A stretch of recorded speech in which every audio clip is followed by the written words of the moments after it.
Plus de 40% des Congolais vivent au jour le jour. Les gens sont un peu hésitants, ils se disent elle va investir de l'argent dans un projet, tu vas le développer, mais on ne sait pas trop à quoi va ressembler l'après-confinement. Enfermé, je ne peux pas exercer librement mon métier et ma passion.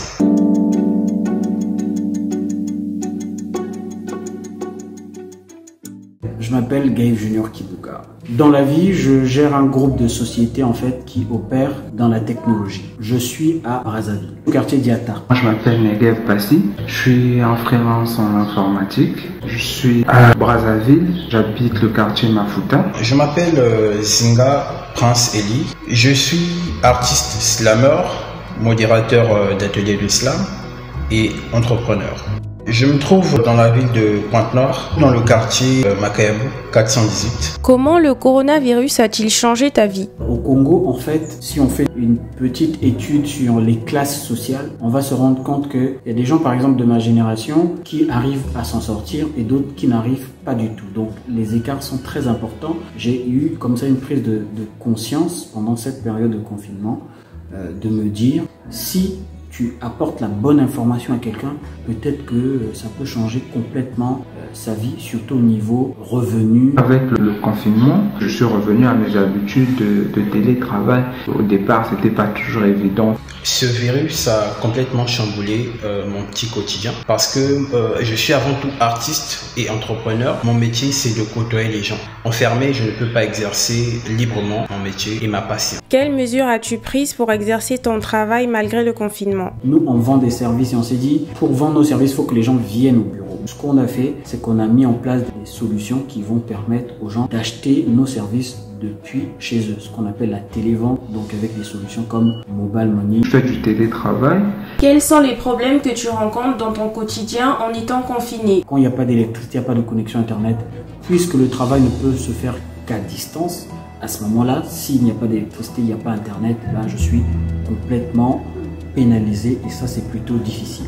Besoin d'aller voir mon coiffeur, de me faire coiffer, c'est plus possible. Le seul bémol est qu'à un certain moment de la journée, à force d'être enfermé, des fois je commence à ressentir le tournis, quoi.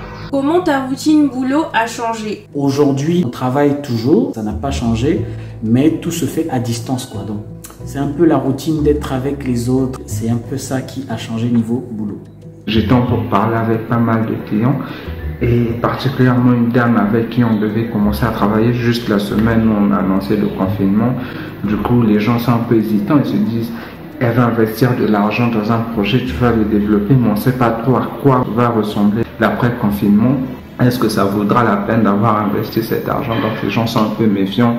Du coup, ça ralentit un peu. Quel conseil donnerais-tu à un Moninga pour surmonter le confinement? Moi, je vais être orienté revenu. Pendant cette période de crise, comme pendant toutes les crises, il y a certaines entreprises qui continuent de fonctionner. Ça veut dire qu'elles ont peut-être besoin des services. Et il y a des sites comme 5euros.com par exemple. C'est un site sur lequel tu peux proposer tes services et à partir d'aujourd'hui, tu peux apprendre à gagner ta vie même en étant confiné. Donc, la deuxième des choses, c'est qu'au sortir de ce confinement, il y aura de nouvelles activités qui seront fleurissantes. Donc, l'occasion à toi, Moninga, de te préparer, d'apprendre de nouvelles compétences, de pouvoir servir une demande juste après le confinement. Ça serait d'être positif.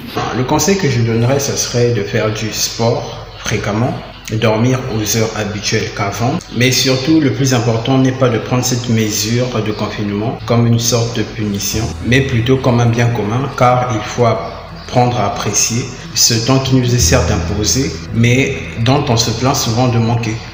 Est-ce que le confinement est respecté dans ton quartier? Il n'est pas respecté du tout.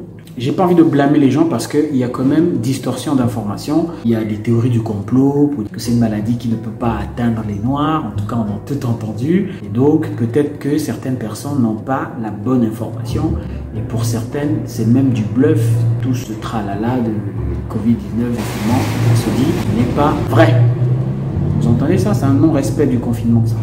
Ouais, dans la majorité des cas, c'est respecté, à quelques exceptions près. Ils ont du mal à réaliser que le corona est déjà arrivé parce qu'ils ne voient pas des gens dans leur entourage en mourir ou en être affectés. Donc, du coup, c'est encore un peu trop abstrait, quoi. Pour certains habitants, oui, mais pour d'autres, non. Ils sont encore assez sceptiques à en croire qu'ils veulent à tout prix faire le Saint Thomas. Est-ce qu'il y a des initiatives de solidarité dans ton quartier? Non. Par contre, j'ai une voisine qui est aussi dans mon quartier qui m'a dit que dans sa parcelle à elle, ils se cotisent en fait pour faire les courses et il y a tous les jours quelqu'un qui est délégué. Mais ce genre de solidarité à l'échelle quartier, non, j'en ai pas vu. Par exemple, moi là, je vis ici là, il y a souvent des problèmes de courant, tu vois, la baisse du courant et tout, et ça finit par abîmer mon frigidaire. Et donc, la propriétaire de la parcelle a accepté que je puisse mettre mes aliments au frais chez eux. C'est un exemple de solidarité et qui m'a bénéficié. Sans vouloir cracher dans la soupe, aucune initiative n'a été prise dans mon quartier. Chacun fait ce qu'il veut, comme il le veut.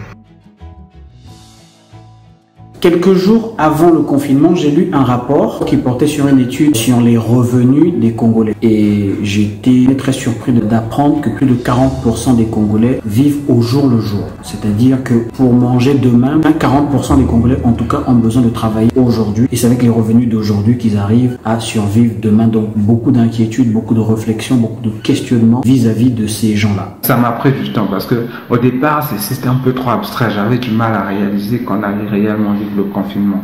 Pour moi, ça a été la décision la plus appropriée, vu l'ampleur et la dangerosité de la maladie. Comment se passent les courses pendant le confinement? Les courses, je les ai faites avant le confinement et donc c'est plutôt facile puisque j'achète des trucs juste dans le quartier. J'ai pas donc besoin de circuler, d'aller très loin.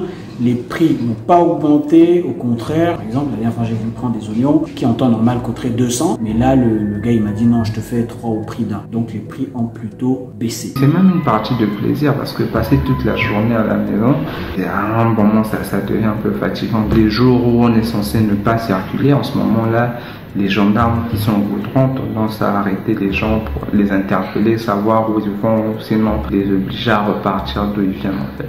Dans ma zone, en tout cas, les prix n'ont pas changé, les prix sont comme d'habitude. Mais par contre, la semaine dernière, je causais avec un ami, il est à Mongali, on me disait que dans sa zone, en tout cas, les prix ont même triplé, je crois, ou doublé, un truc de ce genre-là. En tout cas, ce qu'il me disait, c'est des commerçants qui, étant donné qu'il n'y a plus la circulation, ils sont obligés de marcher jusqu'à Total pour aller s'approvisionner. Donc, en fait, à la base, ils font pas du bénévolat, donc on les comprend, en fait.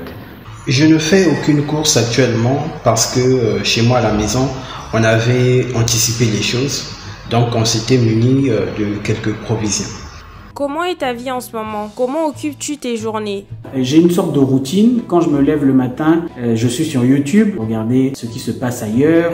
Et puis je passe aussi beaucoup de temps à me former sur des nouvelles compétences. La vie est plutôt belle en ce moment, en tout cas, je me plains pas. Je passe sur l'ordi pour travailler, je cuisine, il y a les divertissements, films, séries sur les réseaux sociaux. Ah oui, ça aide aussi.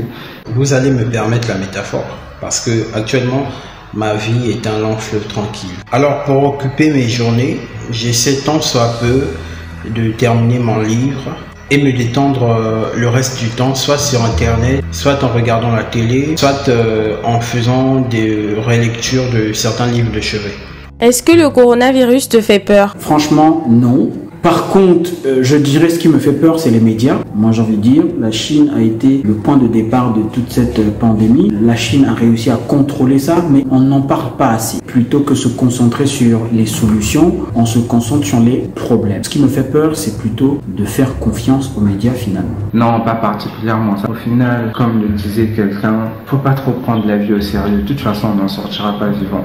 D'après ce que les experts nous ont dit, c'est à peine 10% des personnes affectées qui meurent. La majorité des gens finissent par en guérir sans même prendre un traitement d'ailleurs. Donc c'est pas que je veux dire que je souhaite l'avoir, non, mais je me dis si jamais ça arrivait, enfin il y a moins 90% de chances que je m'en sorte, c'est plutôt rassurant. Qu'est-ce qui te manque le plus pendant le confinement? J'aime bien me balader. Quand je décide d'aller aujourd'hui à Kin Télé ou d'aller après le Pont du Biais, je le fais. Le fait d'être confiné à la maison, j'ai ce côté de liberté là qui me manque. Le droit de sortir quand je veux.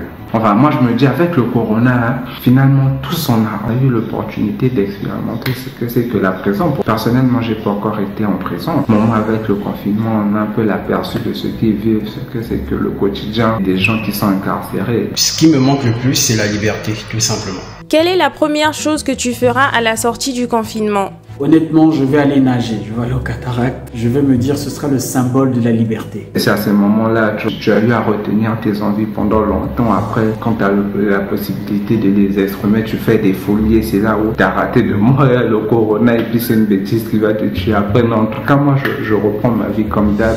J'irai premièrement à la plage parce que ça fait un moment que je rêve d'horizon. J'en ai marre de voir les murs de la maison.